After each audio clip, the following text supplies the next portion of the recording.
എല്ലാവർക്കും നമസ്കാരം. Top ട്യൂഷന്റെ SSLC Hindi ക്ലാസ്സിലേക്ക് എല്ലാവർക്കും സ്വാഗതം. ഇന്ന് നമ്മൾ പഠിക്കാൻ പോകുന്നത് ഹിന്ദിയിലെ ഒന്നാമത്തെ പാഠമാണ്.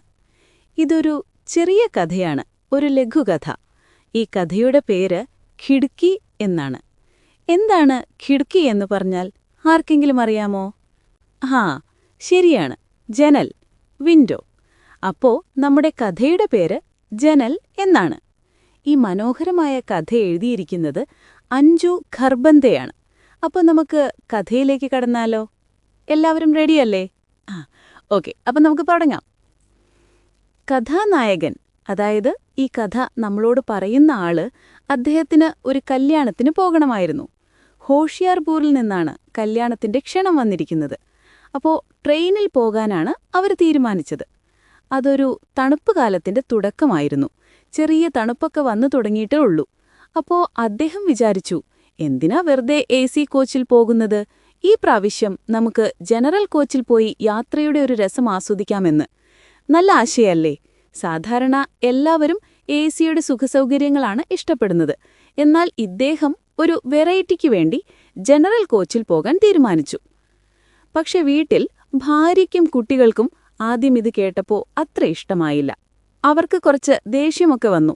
എന്തിനാ ജനറൽ കോച്ചിൽ പോകുന്നേ എന്നൊക്കെ ചോദിച്ചു. പക്ഷേ കുറച്ചു നേരത്തെ പിണക്കത്തിനും പരിഭവത്തിനും ശേഷം അവരെല്ലാം സമ്മതിച്ചു. അങ്ങനെ ആ കുടുംബം ഡൽഹിയിൽ നിന്ന് യാത്ര തുടങ്ങി. ഏകദേശം 8 മണിക്കൂറോളം യാത്രയുണ്ട് ഹോഷിയാർപൂരിലേക്ക്. ഭാഗ്യത്തിന് അവർക്ക് സീറ്റ് നേരത്തെ തന്നെ ബുക്ക് ചെയ്തിട്ടുണ്ടായിരുന്നു. അതുകൊണ്ട് വലിയ ബുദ്ധിമുട്ടൊന്നും ഉണ്ടായില്ല. അല്ലായിരുന്നെങ്കിൽ എന്ത് സംഭവിച്ചേനെ? സീറ്റ് കിട്ടാതെ നിൽക്കേണ്ടി വന്നേനെ. ട്രെയിനിൽ കയറിയ ഉടനെ കുട്ടികൾ എന്തു ചെയ്തുവെന്നറിയാമോ? അവർ ഓടിച്ചെന്ന് ജനലിന്റെ അടുത്തുള്ള സീറ്റ് പിടിച്ചെടുത്തു. കുട്ടികൾക്ക് എപ്പോഴും അതാണല്ലോ ഇഷ്ടം, പുറത്തെ കാഴ്ചകൾ കണ്ടിരിക്കാൻ. നിങ്ങൾക്കും അങ്ങനെയല്ലേ? ചിരിക്കുന്നു. അങ്ങനെ എല്ലാവരും അവരുടെ ബാഗും സാധനങ്ങളുമെല്ലാം ഒതുക്കിവെച്ചു. അതിനുശേഷം കഥാനായകനും അദ്ദേഹത്തിന്റെ ഭാര്യയും സംസാരിച്ചിരിക്കാൻ തുടങ്ങി. അവർ അവരുടെ ലോകത്ത് മുഴുകി. അങ്ങനെ സംസാരിച്ചിരിക്കുമ്പോഴാണ് ഒരാളങ്ങോട്ട് വന്നത്. അതൊരു പെൺകുട്ടിയായിരുന്നു. ആ പെൺകുട്ടി കുറേ ഷോള് വിൽക്കാൻ വേണ്ടി വന്നതാണ്. നല്ല നിറങ്ങളിലുള്ള ഭംഗിയുള്ള കുറേ ഷാളികൾ അവളുടെ കയ്യിലുണ്ട്. അതിൻ്റെയെല്ലാം ഭാരമുള്ള ഒരു കെട്ടാണ് അവൾ ചുമന്നിരുന്നത്. അവളെ കാണാൻ എങ്ങനെയായിരുന്നു എന്നറിയാമോ? ശ്യാമനിറമുള്ള, അതായത് ഇരുണ്ട നിറമുള്ള സുന്ദരിയായ ഒരു പെൺകുട്ടി. അവളുടെ കണ്ണുകളിൽ കരി എഴുതിയിരുന്നു. അവൾ കഥാനായകന്റെ ഭാര്യയോട് വളരെ സ്നേഹത്തോടെ ചോദിച്ചു, ചേച്ചി, ജമ്മു കാശ്മീരിലെ ഷോള് വാങ്ങിക്കോളൂ, വളരെ നല്ലതാണ്. അത് കേട്ട് ഭാര്യ ചോദിച്ചു, ഇതിനെത്രയാണ് വില? ആ പെൺകുട്ടി പറഞ്ഞു, 250 രൂപയാണ്. 250 എന്നാണ് ഹിന്ദിയിൽ പറഞ്ഞത്, അതായത് 250. അയ്യോ, ഇത്രയും വിലയോ? ഭാര്യ അത്ഭുതത്തോടെ പറഞ്ഞു. അവൾക്കത് വളരെ കൂടിയ വിലയായി തോന്നി. അപ്പോൾ ആ ഷോൾ വിൽക്കുന്ന പെൺകുട്ടി പറഞ്ഞു, ചേച്ചി കൂടുതൽ എണ്ണം എടുക്കുകയാണെങ്കിൽ ഞാൻ വില കുറച്ചു തരാം. ഇത് കേട്ടപ്പോൾ ഭാര്യയ്ക്കൊരു തമാശ തോന്നി. അവർ ചിരിച്ചുകൊണ്ട് ചോദിച്ചു, ഞാനിവിടെ കട തുടങ്ങാൻ പോകുകയാണോ? അപ്പോൾ ആ പെൺകുട്ടി വിട്ടില്ല. അവൾ വീണ്ടും പറഞ്ഞു, വാങ്ങിക്കോളൂ ചേച്ചി, വീട്ടിലുള്ള സഹോദരിമാർക്കും നാത്തോന്മാർക്കുമൊക്കെ കൊടുക്കാമല്ലോ. അവൾക്ക് അങ്ങനെയെങ്കിലും അത് വിൽക്കണമായിരുന്നു. ഇത് കേട്ടപ്പോൾ കഥാനായകന് ഒരു പാവം തോന്നി. അദ്ദേഹം ഭാര്യയോട് അത് വാങ്ങിക്കാൻ കണ്ണുകൊണ്ടൊരാംഗ്യം കാണിച്ചു. പക്ഷെ ഭാര്യയ്ക്ക് അതിഷ്ടപ്പെട്ടില്ല. അവർ കഥാനായകനെ ദേഷ്യത്തോടെ നോക്കി മിണ്ടാതിരിക്കാൻ പറഞ്ഞു. കണ്ടോ, കച്ചവടത്തിനിടയിൽ കയറിയാൽ ഇങ്ങനെയിരിക്കും. പിന്നെ ഭാര്യ ആ പെൺകുട്ടിയോട് വില പേശാൻ തുടങ്ങി. ശരി, ഞാൻ 5 ഷോൾ എടുത്താൽ എത്ര രൂപയ്ക്ക് തരും എന്ന് ചോദിച്ചു. ആ പെൺകുട്ടിക്ക് ചെറിയൊരു സന്തോഷമായി. അവൾ പറഞ്ഞു, ഒരു ഷോളിന് 200 രൂപ വെച്ച് തന്നാ മതി ചേച്ചി. പക്ഷെ ഭാര്യ സമ്മതിച്ചില്ല. അവർ ഉറച്ചു പറഞ്ഞു, ഇല്ല, ഒരു ഷോളിന് 100 രൂപയെ ഞാൻ തരൂ. ഇത് കേട്ടതും ആ പെൺകുട്ടിയുടെ മുഖം ആകെ മാറി. അവളുടെ തൊണ്ടയിടറി. അവൾക്ക് കരച്ചിൽ വരുന്നുണ്ടായിരുന്നു. അവളുടെ ആ ഭംഗിയുള്ള കണ്ണുകൾ നിറഞ്ഞു തുളുമ്പി. അവൾ വിഷമത്തോടെ പറഞ്ഞു, ചേച്ചി, 100 രൂപ വളരെ കുറവാണ്. ഒരുപക്ഷെ ആ കച്ചവടം നടന്നില്ലെങ്കിൽ അവൾക്ക് വലിയ നഷ്ടം സംഭവിച്ചേനെ. അല്ലെങ്കിൽ ആ പണം അവൾക്ക് അത്രയും ആവശ്യമായിരുന്നിരിക്കാം. നിങ്ങൾക്കെന്തു തോന്നുന്നു? എന്തിനായിരിക്കും അവൾക്ക് കരച്ചിൽ വന്നത്? അങ്ങനെ ആ പെൺകുട്ടി കരച്ചിലിന്റെ വക്കിൽ നിൽക്കുന്നത് കണ്ടപ്പോൾ നമ്മുടെ കഥാനായകന്റെ ഭാര്യ ഒരു ഒത്തുതീർപ്പിന് തയ്യാറായി. അവർ പറഞ്ഞു, ശരി, നിനക്കും വേണ്ട എനിക്കും വേണ്ട, നമുക്കൊരു കാര്യം ചെയ്യാം, ഒരു ഷോളിന് 150 രൂപ തരാം.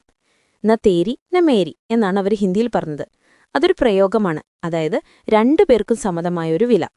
ഇത് കേട്ടപ്പോ ആ പെൺകുട്ടി കുറച്ചുനേരം എന്തോ ആലോചിച്ചു.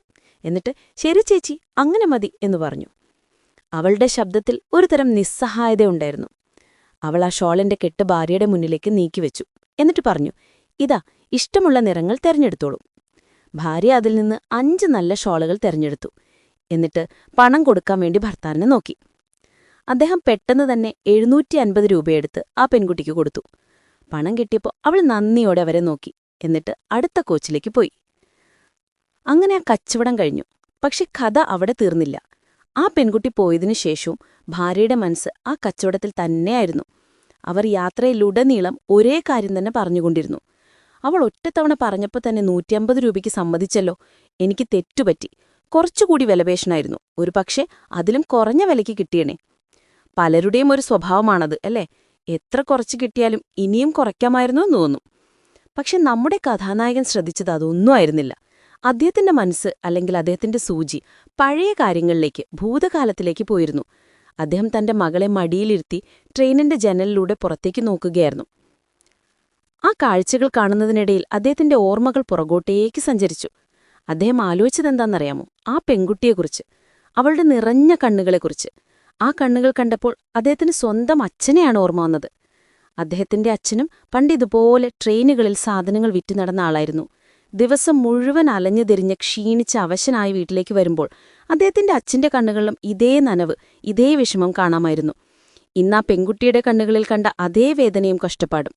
കണ്ടോ, ഒരേ ജോലി ചെയ്യുന്ന, ഒരേപോലെ കഷ്ടപ്പെടുന്ന 2 പേർ.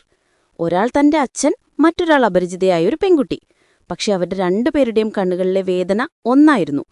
ഇതാണ് നമ്മുടെ കഥാനായകൻ ആ ജനലിലൂടെ കണ്ട കാഴ്ച. അതുകൊണ്ടാണ് ഈ കഥയ്ക്ക് കിടുക്കി അഥവാ ജനൽ എന്ന് പേരുകൊടുത്തത്. ആ ജനൽ വെറുമൊരു ട്രെയിനിന്റെ ജനലായിരുന്നില്ല, അത് ഭൂതകാലത്തിലേക്കുള്ളൊരു ജനലായിരുന്നു. മറ്റൊരാളുടെ വേദന മനസ്സിലാക്കാനുള്ളൊരു ജനലായിരുന്നു. തന്റെ ഭാര്യ വിലപേശലിന്റെ ലാഭനഷ്ടങ്ങൾ കണക്കുകൂട്ടിയപ്പോൾ ഭർത്താവ് ആ കച്ചവടക്കാരിയുടെ ജീവിതത്തിലെ കഷ്ടപ്പാടുകളാണ് കണ്ടത്. അതാണ് അവർ തമ്മിലുള്ള വ്യത്യാസം. വളരെ നല്ലൊരു സന്ദേശം നൽകുന്ന കഥയല്ലേ ഇത്? അപ്പോൾ എല്ലാവർക്കും കഥ ഇഷ്ടപ്പെട്ടോ? മനസ്സിലായോ?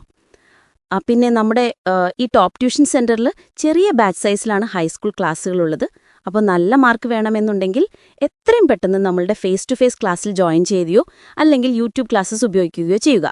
പാലക്കാട് നിവാസികളെ ടോപ്പ് ട്യൂഷന്റെ ഫേസ് ടു ഫേസ് ക്ലാസ്സിലേക്ക് സ്വാഗതം ചെയ്യുന്നു.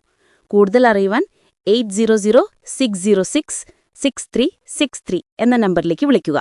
എല്ലാവരും നന്നായി പഠിക്കണം. അടുത്ത ക്ലാസ്സിൽ കാണാം. ബൈ.